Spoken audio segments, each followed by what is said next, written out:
이사야가 하나님의 성전에서 체험했던 내용입니다. 이사야는 아모스라는 사람의 아들입니다. 그리고 귀족 출신이었고요. 왕궁에서 자랐고 또 최고의 학문적 배경 안에서 자랐으며 또 문화인이었습니다. 그런데 이사야가 이 당시에 살아갈 당시에 그 당시에 시국은 굉장히 불안하고 어수선한 시기였습니다. 이미 북이스라엘은 아수르라는 신성 강대국에게 멸망을 당한 상황입니다. 그리고 남유다도 굉장히 풍전등화 백척간두와 같은 그런 상황에 놓여 있었습니다. 더구나 그 당시에 왕이었던 우시야 왕이 한때는 하나님을 의지하는 겸손하게 나라를 섬겨서 나라가 부강하고 국력이 신장될 때도 있었습니다. 그래서 다른 나라로부터 조공을 받을 때도 있었거든요. 그런데 잘 나가다가 교만이 들어왔어요. 자기가 지켜야 될 자리를 지키지 못하고 제사장들이 감당하는 제사의 영역, 예배의 영역까지도 마음대로 하려고 하다가 하나님의 징계를 받고 피부병, 문둥병이 들어서 그 다음부터는 왕궁 별관에서 왕이지만 왕의 통치력을 발휘하지 못하고 죽을 때까지 별관에서 지내는 그런 상황이었습니다. 그러니까 왕은 있으나 왕이 부재하고요. 북쪽으로부터 초강대국이 침범을 하려고 호시탐탐 노리는 상황. 이미 나라의 민족의 반은 큰 강대국에 넘어가 있는 그런 상황이었어요. 그러니까 의식이 있는 나라와 민족을 사랑하는 젊은이였다면 누구든지 불안한 마음을 가질 뿐만 아니라 나라의 미래, 민족의 미래에 대해서 굉장히 고민하고 또 몸부림을 치는 그런 상황이었습니다.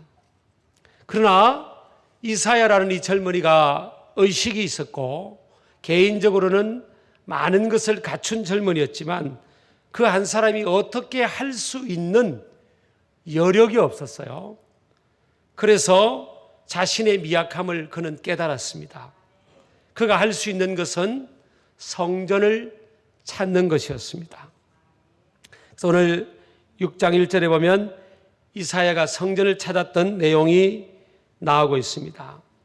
여러분, 믿음의 사람은 평상시는 믿음이 있는지 없는지 잘 표가 안 날 수 있어요. 평가가 쉽지 않아요. 그래서 이사야는 가장 어려울 때 먼저 성전을 찾았고요.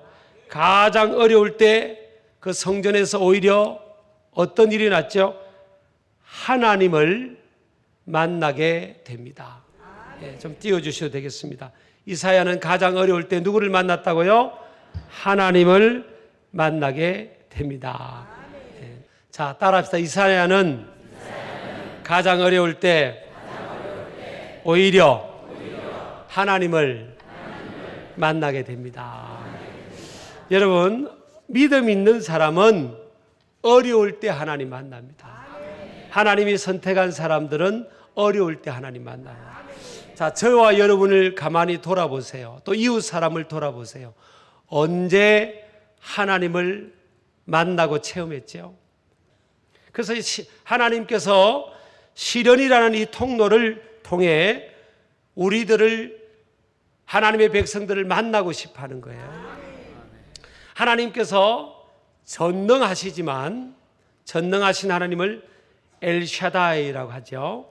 하나님은 전능하시지만 왜 하나님의 자녀들의 삶 속에 고난이나 시련을 허락하시는가 하면 하나님께서 나를 나보다 더 잘 아시기 때문에요. 사람의 마음이 여러분 간사해서 어려움이 없으면요 하나님을 잘 찾지를 않아요. 어렵고 힘든 일을 만날 때 하나님을 찾습니다. 그래서 하나님은 적당한 우리가 감당할 만한 어려움들을 허락하세요. 역경도 허락하십니다. 그것을 통해서 하나님께로 나오도록, return to God, 하나님께로 돌이키도록.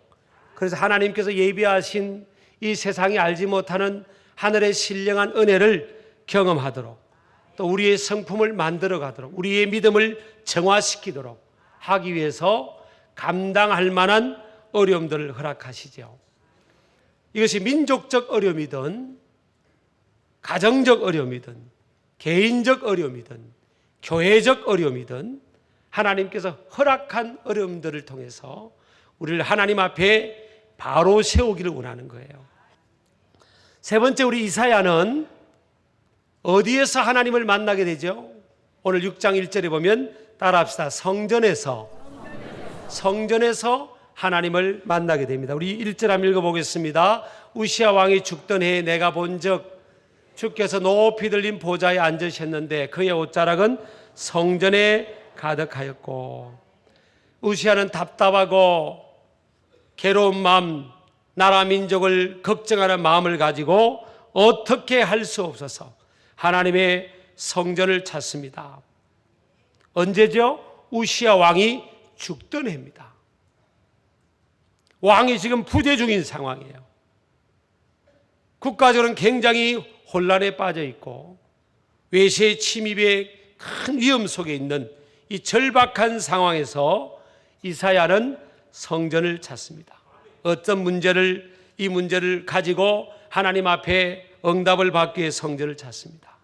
여러분, 성전은요, 하나님의 신비가 머무는 곳입니다. 성전은 하나님의 영광이, 셰키나의 영광이 머무는 곳이에요. 그리고 이 성전은 그 이름 뜻대로 이 세상의 그 어떤 곳으로부터 구별된 곳입니다. 그래서 역대하 7장 15절에서 16절 보면 이제 이곳에서 하는 기도에 내가 눈을 들고 귀를 기울이리니 이는 내가 이미 이 성전을 택하고 거룩하게 하여 내 이름을 여기에 영원히 있게 하였습니다. 내 눈과 내 마음이 항상 여기에 있으리라 그랬습니다. 제가 시청각적으로 표현을 조금 해볼게요. 이제 이곳은 어디예요? 하나님의 성전이죠. 이곳에서 하는 기도에, 이곳에서 하나님의 백성들이 하나님 앞에 기도할 때 하나님께서 뭐예요? 눈을 든다는 거예요.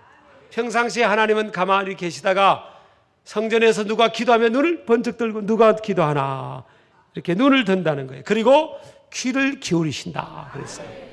눈을 들고 그를 보고 귀를 기울이고 있다는 겁니다. 이 성전은요, 하나님께서 택했을 뿐만 아니라 거룩하다는 구별함이에요. set apart라는, 영어로 하면 set apart, 구별했다. 그래서 하나님의 이름이 여기에 영원히 있게 된다는 거예요.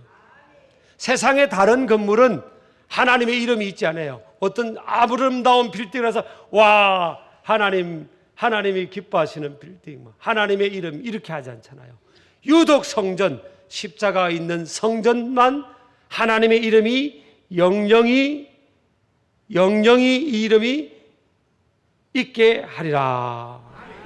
이 하나님의 성전에는 하나님의 이름의 명예가 걸려 있는 곳이 아니에요. 하나님의 눈과 마음이 항상 어쩌다가 여기 있는 게 아니에요. 하나님 백성들이 하나님 전에 와서 예배하고 기도하고 하나님의 얼굴을 구할 때 항상 anytime 하나님의 백성들의 형편과 환경하고 상관없어요.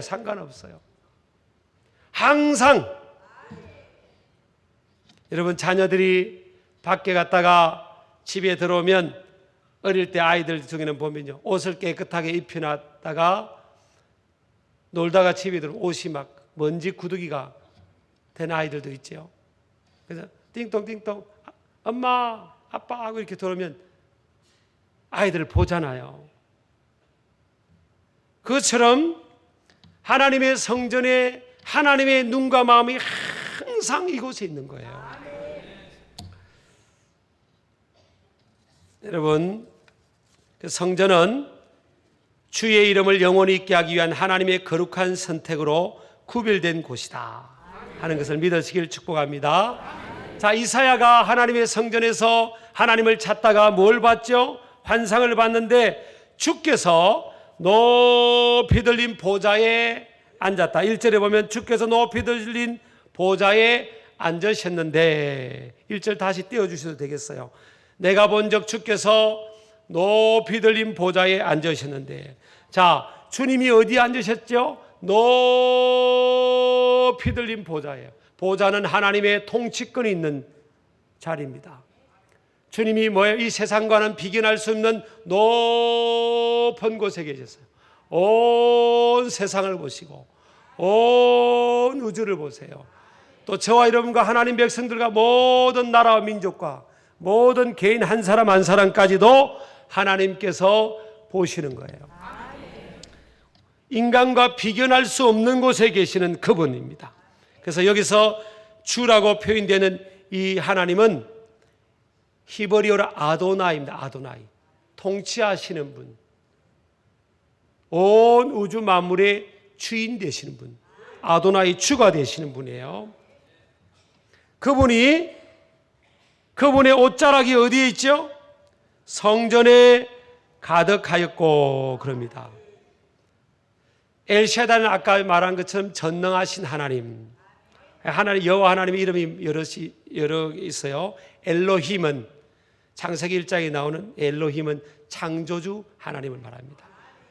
전능하신 하나님을 할 때 엘샤다이, 엘샤다이, 엘샤다이 이렇게 전능하신 하나님 그런 뜻이에요.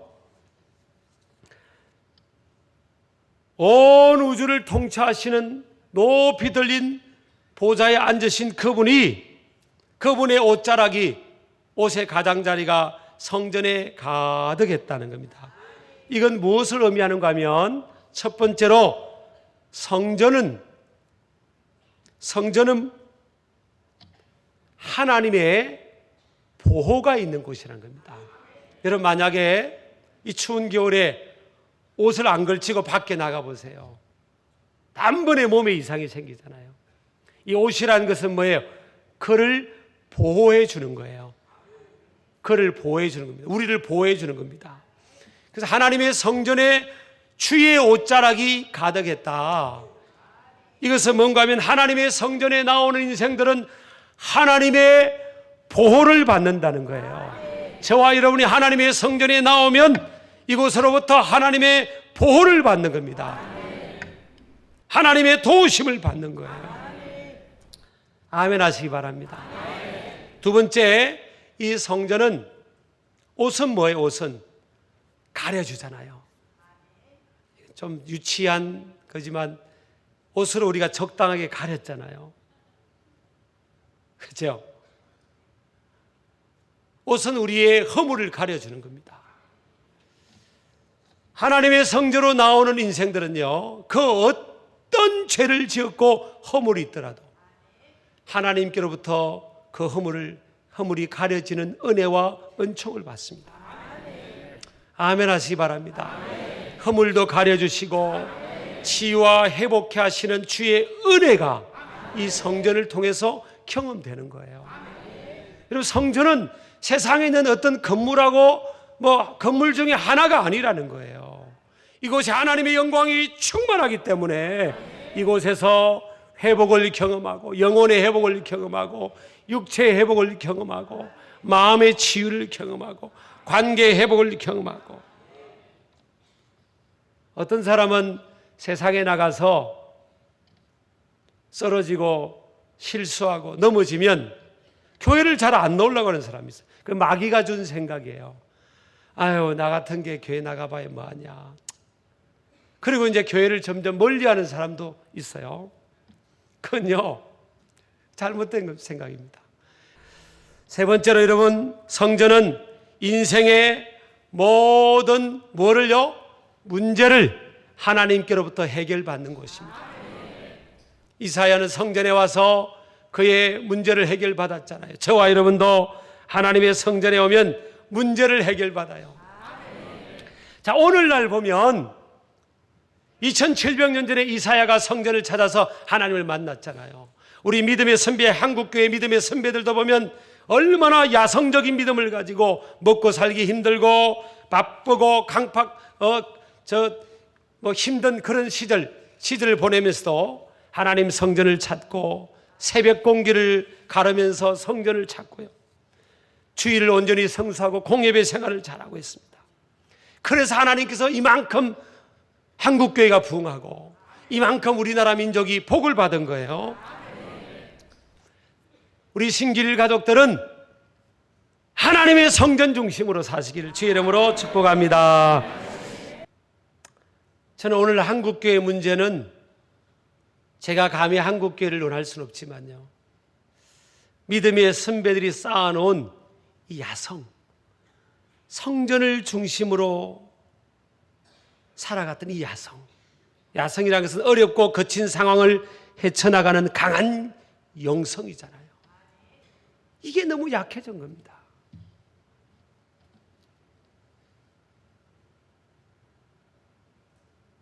그 야성을 회복하면 좋겠어요. 우리 신길교회는 야성이 있는 교회, 야성적인 교회, 하나님의 성전을 비가 오나 눈이 오나 하나님 성전에 새벽마다 저녁마다 하나님 성전에서 기도하는 기도의 파수꾼들이 일어난 믿음의 선조들의 그 야성을 이어받은 그런 교회, 그런 성도들 되기를 주의 이름으로 축복합니다. 여러분, 하나님이 여시면 닫을 사람이 없고 닫으면 열 사람이 없다 그랬어요. 요한계시록 3장 7절에 보면 빌라델피아 교회 사자에게 편지하라. 거룩하고 진실하자 다윗의 열쇠를 가지시니 곧 열면 닫을 사람이 없고 닫으면 열 사람이 없는 그가 이러시되. 요즘 사람들은요, 내가 젊은이들 자랑하지만 항상 젊은이들 편이에요. 그렇지만 폭이 무슨 3포 세대, 4포 세대, 7포 세대, 8포, 9포 포기 세대라는 거예요. 되는 일이 없다는 거예요. 너무 불리하다는 거예요. 직업받기 불리하고 불리하고. 충분히 이해합니다. 충분히 이해해요. 너무 안타까워. 그렇지만 여러분, 오늘 제가 소개하는 다니엘이라는 사람 보세요. 더 불리한 사람이요. 그런 선배도 없고 후배도 없고 가족도 없고 부모도 없고 하나님 믿는 사람도 없고 교회도 없고, 물론 같이 갔던 친구들이 몇몇 있었지만 너무 불리한데 결과적으로 뭐예요? 총리가 됐지 않습니까? 그는 하루에 3번씩 예루살렘 성전에 가지를 못하지만, 가고 싶어도 가지 못하지만 그 하나님의 성전을 향해서 하루에 3번씩 무릎을 꿇고 하나님 앞에 기도한 겁니다. 하나님 도와주세요. 내가 이 바벨론에 있습니다. 성전에 가서 예배하고 싶어도 예배할 수가 없는 나. 부모님도 내 곁에 있지 않고 아무도 내 곁에 없습니다. 전능하신 하나님, 나는 하나님밖에 내게 없습니다. 그러면서 하나님 앞에 하루에 3번씩 기도했어요. 상황이 너무너무 불리하고 열악해도요, 여러분, 저와 여러분이 확신해야 될 것은 역사의 주관자는 하나님이십니다. 하나님이 주관하시는 거예요. 야곱도 여러분 베델에서 주님 만났잖아요. 베델은 하나님의 집이라는 겁니다. 하나님, 내가 다시 잘 되어서 돌아오면 이 루스란 땅을 베델로 삼고 하나님의 집, 하나님의 성전을 삼고 이곳에서 하나님 섬기며 살겠습니다.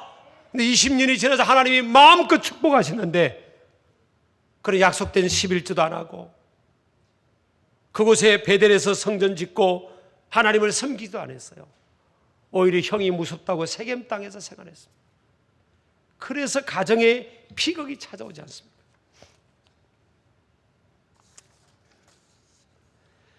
야곱이 그것을 어려운 환경을 통해서 깨닫고 나서는요, 창세기 39장 9절에 보면 하나님께서 다시 야곱이 밧단 아람에서 돌아오며 하나님이 다시 야곱에게 나타나사 그에게 복을 주시고 그럽니다. 깨닫고 하나님 베델로 올라가자. 1절에 보면 우리가 베델로 올라가자 하고 가족들을 데리고 베델이란 뜻이 뭐예요?